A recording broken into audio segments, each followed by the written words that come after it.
Formula One teams are not just protesting a penalty. They are protesting the system itself.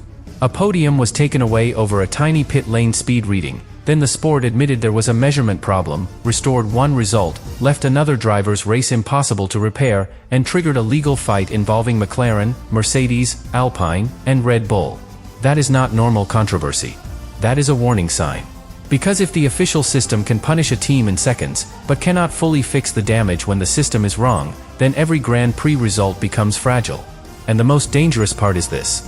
If a few tenths in Monaco can rewrite a podium, imagine what the same chaos could do in a championship deciding race. Subscribe to the channel. At first, the protests looked like the usual Formula One noise. A team loses a result. A driver feels robbed. The pit wall gets angry. Fans argue over every angle, every rule, every sentence from the stewards. Then the next race arrives, and the sport moves on like nothing really changed. But this time, Formula One did not move on. Because the controversy was not built around one driver pushing too hard, or one team trying to escape responsibility. It was built around something far more serious. The system itself. That is why the paddock reaction became so dangerous. Teams can accept a harsh call, if they understand it. They can accept a strict rule, if it is applied the same way to everyone. They can even accept losing points, if the evidence is clear and the process is trusted. What they cannot accept is being punished by a system that later admits there was a measurement problem. That is the line Monaco crossed. Pierre Gasly crossed the finish line in third place for Alpine. For a team under pressure, that podium was not just a result. It was a statement. It told the garage that the work mattered. It told the engineers that the strategy had delivered. It told the driver that, after years of fighting for moments like this, the reward had finally arrived. Then the penalties came. 2 separate 5-second penalties for pit lane speeding. Third place became 7th. The podium vanished. And the numbers behind it made the entire situation feel even more uncomfortable. Gasly had reportedly been just above the pit lane limit. Around 60.1 km per hour, then around 60.4, in a pit lane limited to 60. That is barely anything in normal life. But in Formula One, barely anything can destroy everything. A tenth can decide a qualifying session. A tenth can decide whether a driver exits the pits ahead of a rival or trapped behind traffic. A tenth can decide whether a team celebrates on the podium or sits in a debrief wondering how the result disappeared. Still, the tiny margin was not the biggest problem. The biggest problem was Alpine's response. They argued that Gasly had activated the pit lane speed limiter before entering the pit lane. That matters because the limiter is supposed to protect the driver from exactly this mistake. It is not a feeling. It is not a guess. It is a system designed to keep the car at the legal speed. So if the limiter was on, and the official timing system still said Gasly was speeding, the question became unavoidable. Did Alpine make the mistake, or did the measurement system make the mistake? That question changed everything. Because teams argue about stewarding decisions all the time. Was there enough space? Did a driver force another car wide? Was a move reckless, or just aggressive racing? Those questions are messy, because racing is messy. But a pit lane speed reading is supposed to be different. It is supposed to be clean. It is supposed to be objective. It is supposed to be one of the parts of Formula One that nobody has to emotionally interpret. Either the car was too fast, or it was not. Either the measurement was correct, or it was not. And when the governing body later acknowledged a measurement discrepancy with the pit lane timing loops, the entire scandal changed from frustration to alarm. Because now the teams were no longer asking whether one penalty was too harsh. They were asking whether the official system had produced a false punishment. That is much bigger. Imagine a school exam where one student is marked wrong, then later everyone finds out the answer key was broken. It is not enough to tell that student, "Fine, we will give your mark back." Because now every other student wants to know whether their score was affected too. That is what Monaco did to Formula One. It made every team look at the penalty system and wonder how far the damage had spread. Gasly's podium could be restored because his penalties were added after the race. The result could be corrected on paper. Alpine could argue that justice had arrived, at least for their driver. But George Russell's situation exposed the flaw. Russell was also caught in the wider penalty chaos, and Mercedes believed his race could have looked completely different. The problem was that his penalty had already affected the race while it was happening. Once a driver serves a penalty during a Grand Prix, the damage is no longer just a number. It becomes part of the race. It changes track position. It changes traffic. It changes tire temperature. It changes battery use. It changes strategy. It changes the risks a driver has to take to recover. It changes the way other cars race around him. And once all of that happens, there is no perfect way to undo it. That is why Mercedes was so angry. Because even if the same wider issue helped expose the mistake, Russell could not simply get his lost race back. The system had already reshaped it. That is the part that made teams look at Monaco and think, this could happen to us. Not just a penalty. Not just lost seconds. A race altered in a way that no appeal can fully repair. And once that fear enters the paddock, every team starts calculating risk differently. Should they protest immediately? Should they trust the official system? Should they accept a penalty, even if they suspect something is wrong? Should they spend the money to challenge it?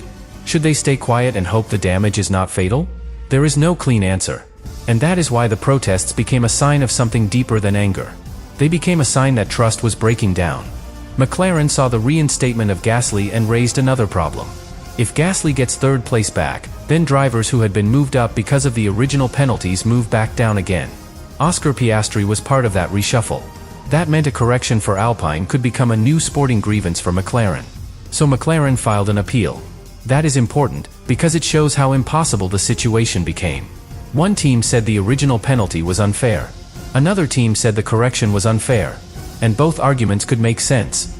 That is when Formula One has a real crisis. Because the sport is no longer deciding between right and wrong. It is deciding which version of unfairness becomes official. Red Bull had reason to watch closely too, because Isaac Hadjar was also pulled into the shifting result. A podium possibility can change a young driver's career. It changes confidence, reputation, and the way the paddock talks about him. When that kind of moment appears, then disappears through a legal reshuffle, the damage is not only mathematical. It is emotional. That is what makes this scandal so explosive. Gasly was hurt by the original penalty. Russell was hurt by the live race consequences. Piastri was affected by the reinstatement. Hadjar was pulled into the classification chaos. Alpine protested.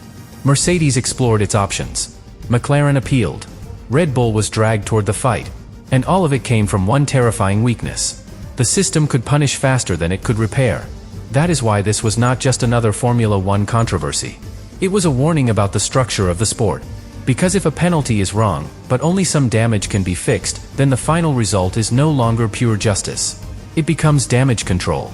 And damage control is not enough for a championship that can be decided by a handful of points. That is why teams are lashing out now. They know Monaco may not be the last time. They know another measurement issue, another delayed penalty, another post-race decision, another appeal could happen again. And they know that next time, the stakes might be even bigger. A race win. A constructor battle. A driver championship. A season-defining moment. Formula One teams do not fear rules. They fear rules they cannot trust. And after Monaco, the most dangerous question in the paddock was no longer whether Gasly deserved his podium. The most dangerous question was whether any team could trust the system enough to believe the next penalty before fighting it. Then came the detail that turned a protest into a full-blown crisis. The governing body did not simply face one angry team demanding sympathy. It faced several teams, each pointing to a different part of the same broken chain. That is what made the situation so dangerous.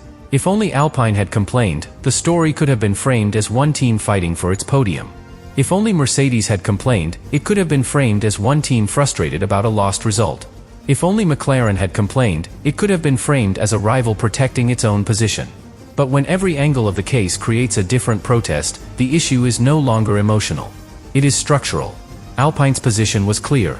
Gasly had been penalized for pit lane speeding, the timing measurement had been questioned, and the penalties were eventually removed. From Alpine's side, that meant the sport had corrected a mistake and restored a result that should never have been taken away. But Mercedes looked at Monaco and saw something much darker. Because George Russell's race could not be repaired in the same way. That is where the controversy becomes almost impossible to solve. A post-race penalty is like a wrong number written on a final sheet. If the evidence proves the number was wrong, the sheet can be changed. The podium can be restored. The classification can be updated. But a penalty served during the race is different.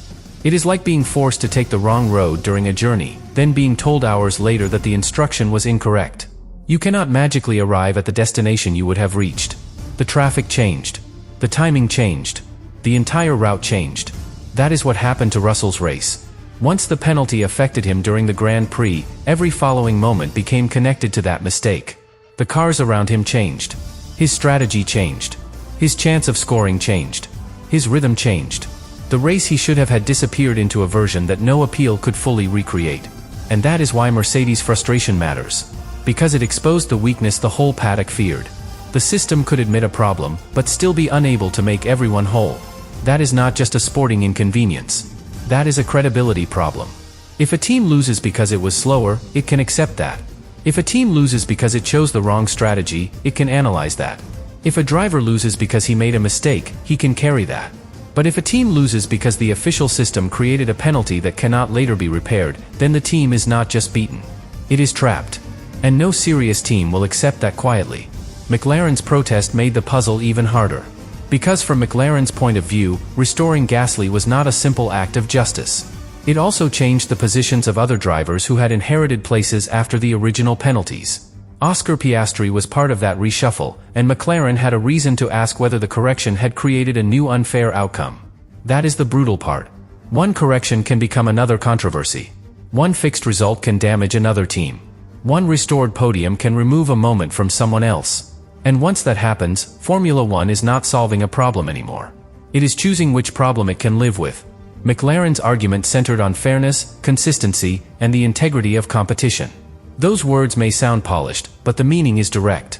If teams act according to the rules and the decisions available at the time, can they later be punished by a reversal that changes the competitive order? That question matters because Formula One teams make choices in real time. They do not have perfect hindsight. They do not get to pause the Grand Prix, review the legal situation for 3 days, then continue racing. They make calls in seconds. A driver is told to push. A driver is told to save tires. A driver is told to enter the pit lane carefully. A driver is told to obey the limit with extra margin. And every one of those choices costs or gains time. If a team behaves cautiously because it believes the system requires it, that caution can cost positions. If another team later challenges the system and gets relief, the cautious team may feel punished for doing what it believed was necessary. That is why McLaren's appeal mattered so much. It was not only about a place in the classification. It was about whether the sport can protect teams from being disadvantaged by both the original error and the later correction. Red Bull was pulled into the same storm through Isaac Hadjar. For a young driver, a podium chance is not just another line in a results table. It can change how the entire paddock sees him. It can change confidence. It can change momentum. It can change the kind of conversations that happen behind closed doors. So when the classification shifts, and that kind of moment appears, then disappears again, the emotional damage is real. Hadjar did not create the pit lane measurement issue. Piastri did not create it. Russell did not create it. Gasly did not ask for the sport's timing system to become the story. Yet all of them were dragged into the consequences. That is why the scandal feels so unfair from every direction. Each team can point to the same event and say, "We were harmed." Alpine can say the original penalty stole a podium. Mercedes can say the live penalty destroyed a race that cannot be rebuilt. McLaren can say the reinstatement harmed competitors who followed the official decisions. Red Bull can say its driver was caught in a result that kept changing because of processes outside his control. And the worst part is that none of these claims automatically cancels out the others. They can all be true. That is the nightmare. When a controversy reaches that point, the rule book alone is not enough. The sport needs trust. It needs teams to believe that the process is not only technically correct, but fair in its consequences. And right now, that belief has been weakened. The protest system itself adds more pressure.